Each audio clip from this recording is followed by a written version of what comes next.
financial problem. Oh, some women, most women will, I for one might say, I can't do it. Oh, I'm telling you the truth, let's face reality.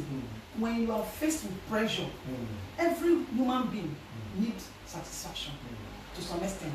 Every human being wants to be financially balanced. Every human being don't want to be under unnecessary pressure. Exactly.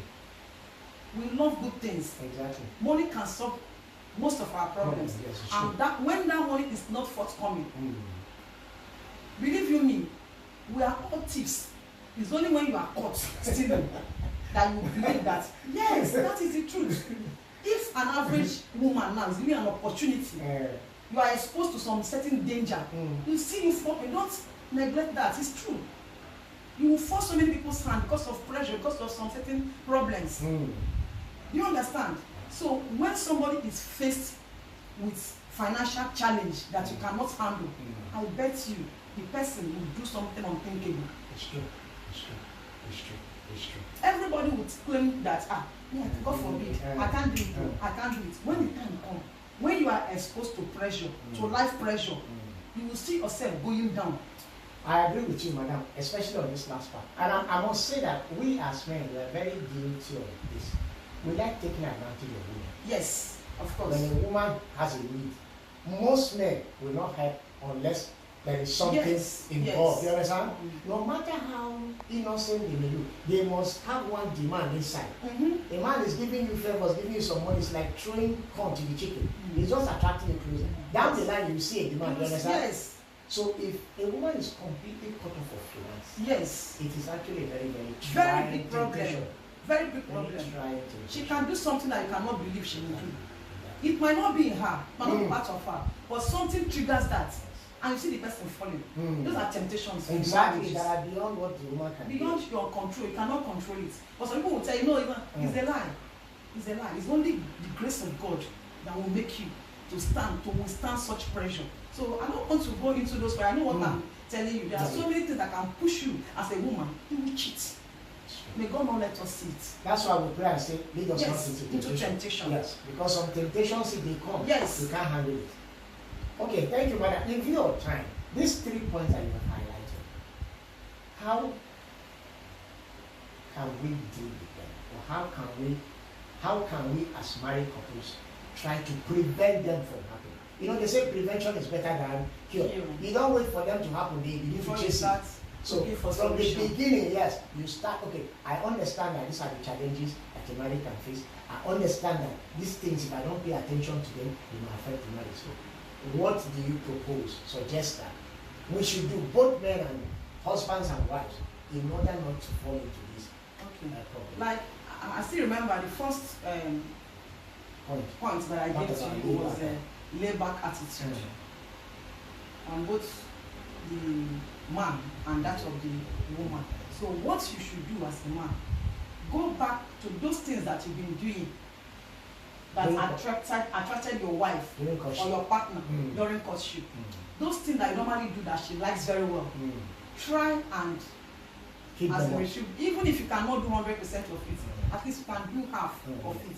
If then you've been buying maybe shawarma and pizza, and now pizza is very expensive, you can as well buy egg roll or meat pie. You understand? Don't neglect her feeling.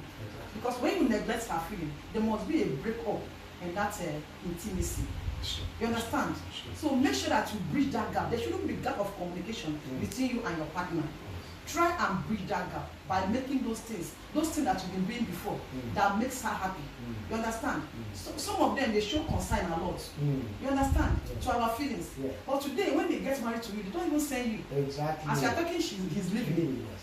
So before you know it, there will be a kind of gap of communication between you and the partner and the feelings of that woman. And we are women, we are very, very fragile. Once you see someone that is connected to you outside, someone that can lean your shoulder on, before you know it, she's already gone. It's true.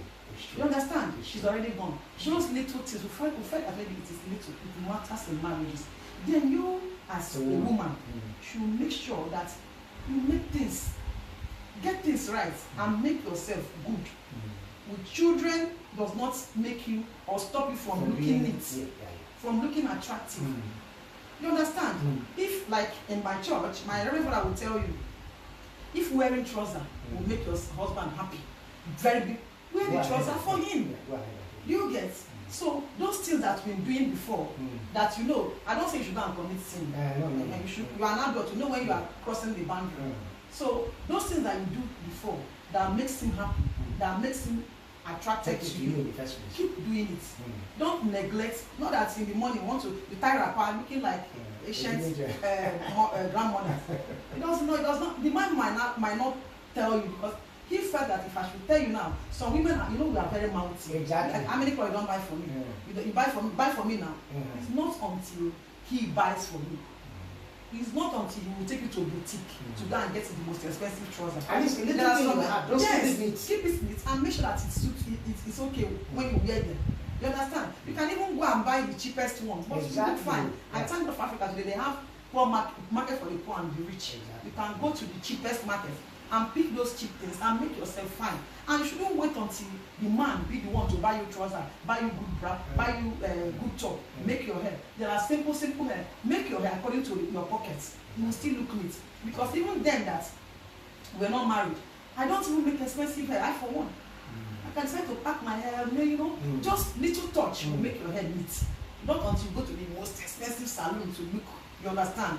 Okay, fine, that's one. Then for the sexual dissatisfaction, that one is the big one anyway. But then we should try as much as possible to satisfy our partner. Yes. Sex is of two-way thing. It's fun. It's spicing up marriage. It adds values to marriage. It matters because that is number one thing that brings our emotional connection. Exactly. You understand? Exactly. So make sure that your partner derive that satisfaction. Yes. Don't be selfish with it, that it's only you. You understand? Once you are, make sure that you check out for your partner's is it autism that they call it, orgasm. Check out for his orgasm. You understand? Check out whether he's, you know, he wants it this way or the other way. You understand? Sometimes some of them will tell you that they don't like this particular style or they don't like the particular. Learn. Know the styles that will satisfy him, that will make him feel good, that will make him feel happy, and give it to him. Let me also say something here. You know, when it comes to this issue of sex, especially in Africa, we have this funny feeling. We don't feel free discussing sex. Yes. Even within marriages, most husbands and wives cannot sit down and talk about sex. That is why we die in silence. And they forget that God created marriage so that we will procreate. Yes. You can't have children without sex. But you know, sometimes when you're free about talking sex, people will begin to look at you. Yes. You're a spoiled brat. Yes. Some people say when you mention it, they say, look at what you're talking about. That was then, not now anymore. Because of course, I know that some families up till now are afraid of talking about sex. But it's something that has to be talked about. Because it is important to the welfare of a family. So you can't shy away from it. You have to face it and deal with it. You are shying away from it, you don't want to discuss it, but you practicalize it. What is then the difference? You don't want to speak it out, right? When you speak it, that means you are the sinner, maybe you are the corruption. But you go to the back and practice it. And when you don't do it well, it's a problem. So why can't you speak it out? Any of you, so that people will come to your age. That is it. People will teach you one or two things you need to know that will make each and every one of you happy. And keep your marriage. And keep your marriage. That is important, to keep your marriage. Because it's very, very important. Yes. It's one thing that if my husband is thinking about it, he's running home. Yes, so it's one thing that's starting up marriage. Yeah, so give it to him. Yeah, exactly. Yes, give it to him. But when you are not in the mood, that one is a different thing. Exactly. He will understand that today my wife is not in the mood. Okay, today my husband is not in the mood. That is a different thing.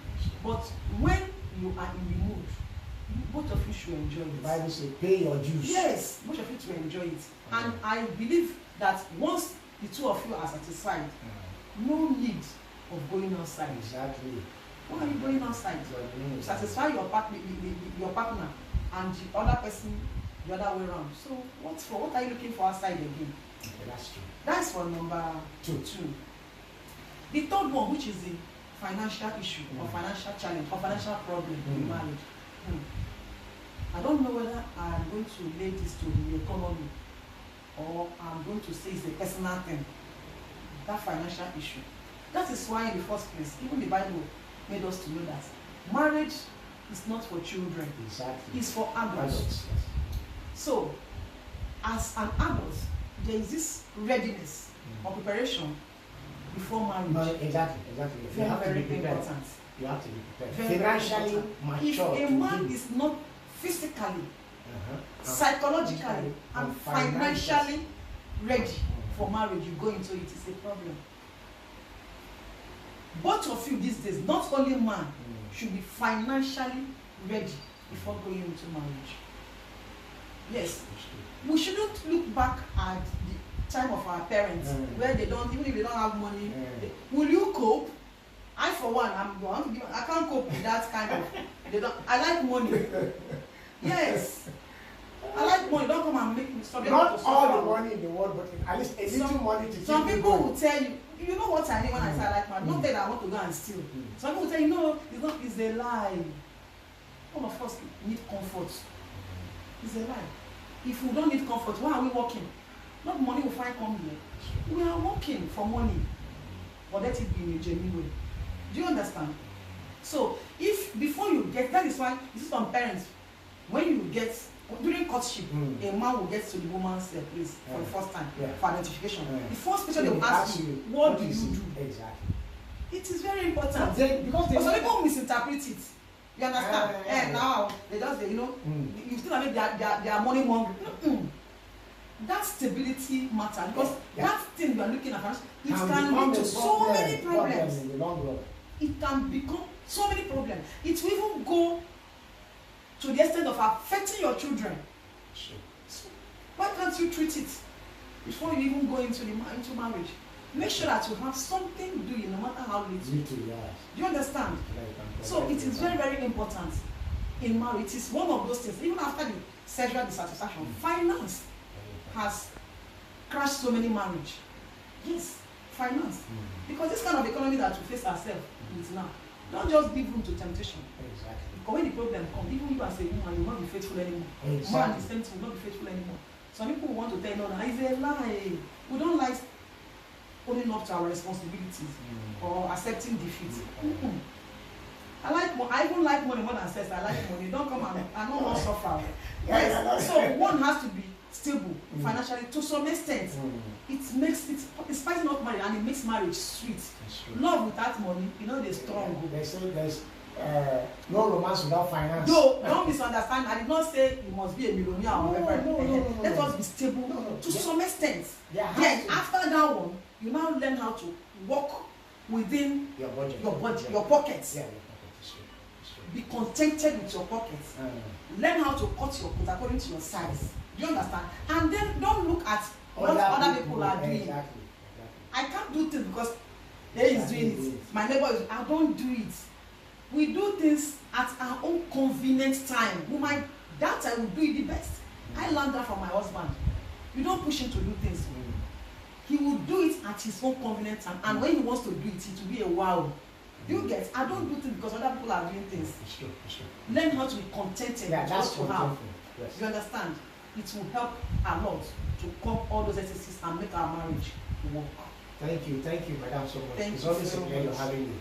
Because really, like you said, if there's little money that you can use to provide for your family, care for your family, if your wife is the type that is contented, she'll be fine with it. yes. You understand? You're not saying you must be a billionaire. No. Just the little to keep the family going so that they don't go. Even the Bible says if someone cannot provide for his family, it's worse than unbelief. Yes. You know that scripture? Yes, of course. Timothy. So it is indeed very important that you have some finances to take care of your family. So thank you very much for watching this video. We look forward to having you again some other time.